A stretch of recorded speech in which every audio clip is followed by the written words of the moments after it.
All right, good afternoon, everyone. Eric, Siri, and I are really excited about the topic we're exploring, and we're really happy to be able to share it with all of you today.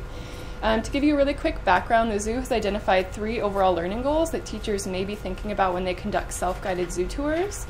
These goals are those mandated by the state, the learning goals of the teachers themselves, and then those set out by the zoo. So our evaluation is going to focus specifically on those goals set out by the teachers for their classroom. Okay, so now we're just going to kind of quickly define some pesky technical terminology. We're going to conduct a formative evaluation. So formative evaluations provide information about how well an established program or exhibit functions. We're also specifically looking at self-guided zoo tours at the Woodland Park Zoo. These tours are available for school groups who choose not to be guided by a staff member during the visit. These groups generally tour the zoo grounds with school teachers or chaperones. Okay, so now on to the fun stuff. The purpose of our evaluation is to determine if the goals of K through 12 teachers are leading self-guided zoo tours are being met. The zoo will use these results to prioritize resources to facilitate successful self-guided zoo visits in the future. And then, let's see. So the main evaluation questions we're operating with are as follows. What are K through 12 teachers' goals for self-guided visits? How do teachers prepare for self-guided tours? Are the teachers' goals being met? What motivates the teachers to participate in self-guided tours? And are the zoo's resources for self-guided visits effective in helping teachers meet their goals? And then, okay, here we go. So we will be observing self-guided tours from the moment they step on zoo grounds in order to fully observe the process and interactions that occur during the field trip. So our observational instrument, which Eric will talk about in a moment, is designed to follow the group until their lunch break, which is about a 2-hour chunk of time. We're focusing on K through 12 teachers, mainly in King County, but there are also a few participants from Snohomish and Skagit counties.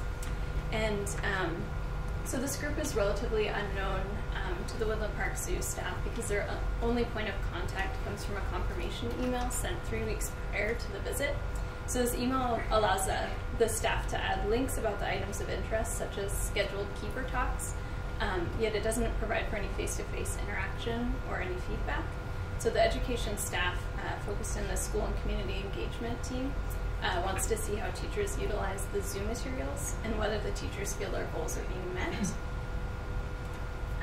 And so for our literature review, the first of our sources on the right is a study about the effectiveness of free choice worksheets designed for school groups. And this study looks at active engagement in the museum setting, and it's looking at when children can kind of self-select their own activities. Mortensen and Smart also examine how these worksheets contribute to classroom topics and materials, and they found that effective worksheets increase the conversation about curriculum-based topics. And an important distinction that the researchers made is that the sheets can contribute to discovery and exploration as long as they don't replicate the classroom environment. And the second one that's on the left is a study of 3 countries, the US, Canada, and Germany, in order to understand teacher perceptions of field trip practices. And the study also examined how institutions meet teacher needs, and it focused on the beneficial nature of field trips, but also cited challenges or barriers to field trips, such as time, cost, and transportation.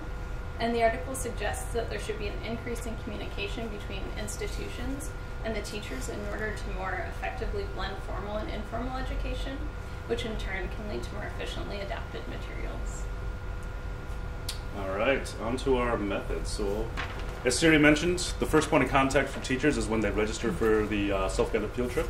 So after that, we'll send them an email to see if they're willing to participate in the evaluation we're conducting.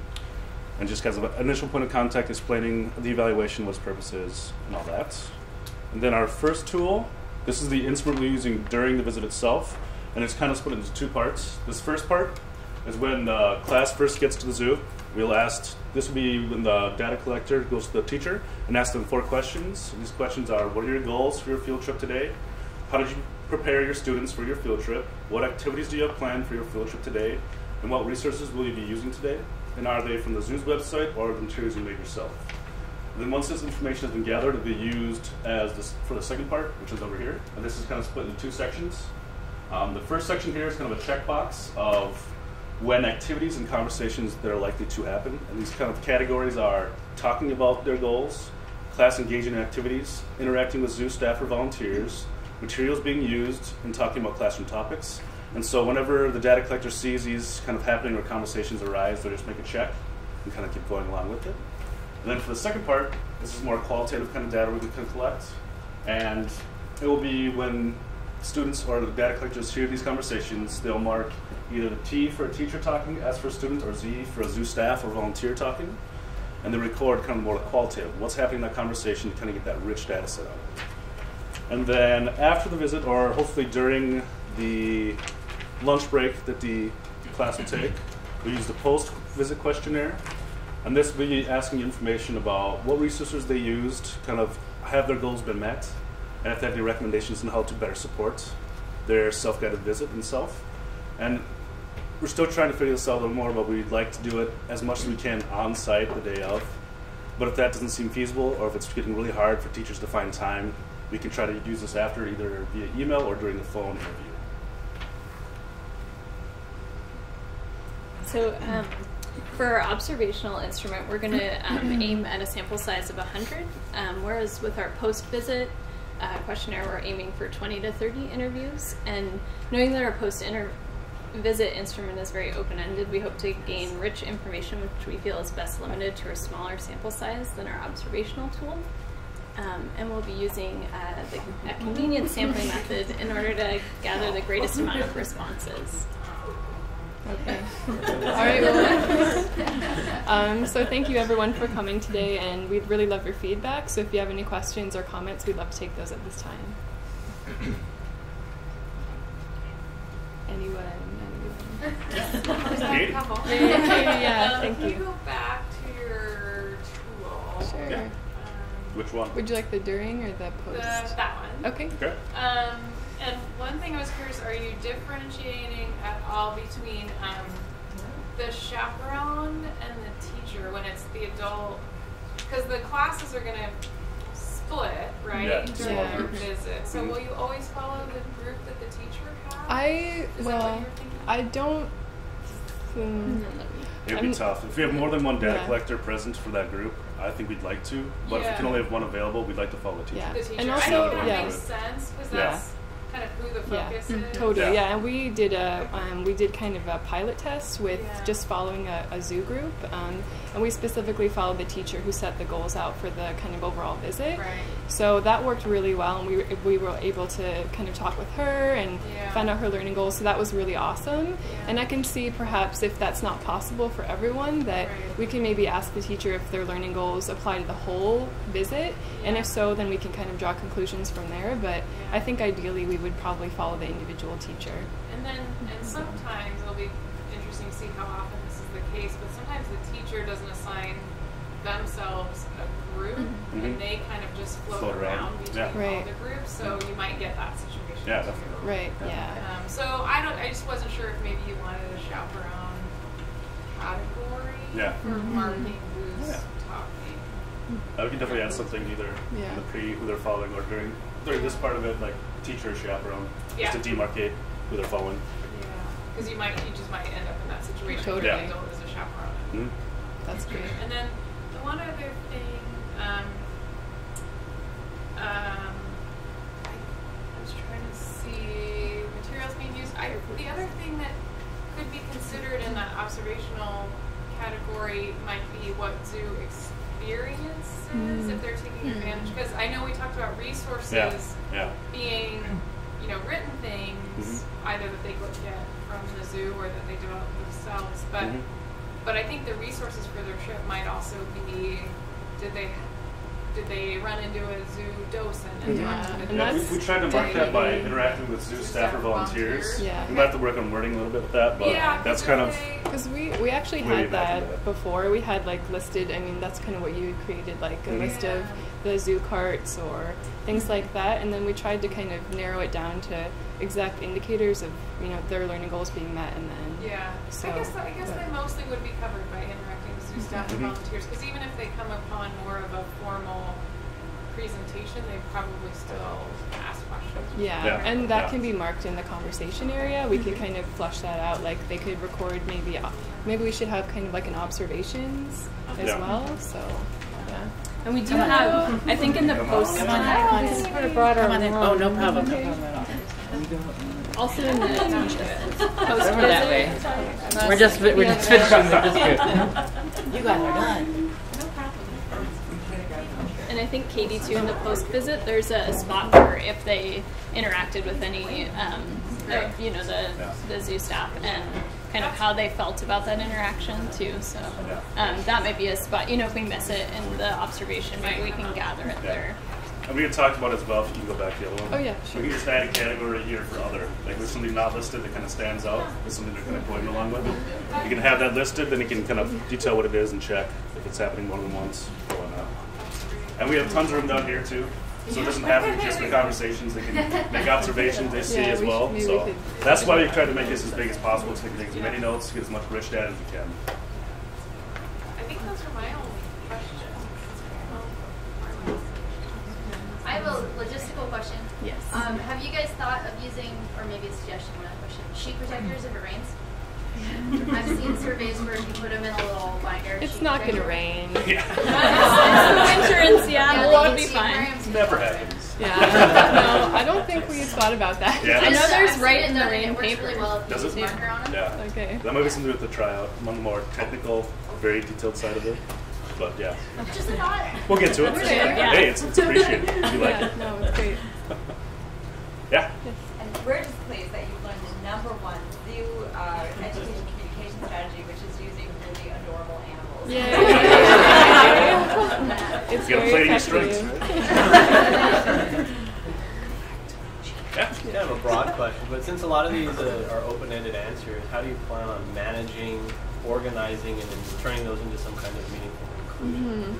We will, well, coding. We'll just have a system. What we'll probably do is just collect all the data, kind of look at trends that happen, and then code them appropriately. So, and then just kind of, you know, do the normal coding process of, you know, See if there's major trends that come up, there's outliers. Yeah. Like we try to keep them open-ended so they're not too pigeonholed. You can push towards one thing right away.